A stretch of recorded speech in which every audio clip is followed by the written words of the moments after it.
কারো উস্কানিতে পা দিবে না।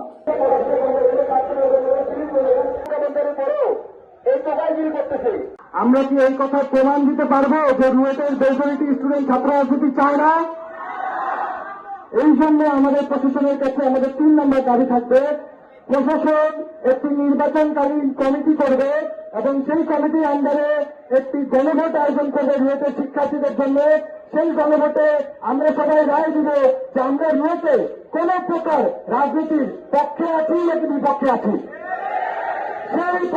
সেই গণভোটে আমরা যদি জিতে যাই তাহলে এই রুয়েটে আর কোন রাজনীতি চলতে দেওয়া হবে না। শহীদ মিনারে ফুল দেওয়ার নামে কিংবা কোথাও কোরআন বিতরণ করার নামে, কোন ওরিয়েন্টেশন প্রোগ্রামে দাওয়াত দেওয়ার নামে বা কোন কম্বল বিতরণের নামে কোন ধরনের গুপ্ত সূত্র প্রকাশ রাজনীতি এই রুয়েটে চলবে না। আর যদি আমরা সেই গণভোটে হেরে যাই, সেখানে যদি রাজনীতির পক্ষে বেশিরভাগ স্টুডেন্ট থাকে, তাহলে আমরা হার মেনে নিয়ে এদেরকে ফ্লোর করে দিব রাজনীতি করা।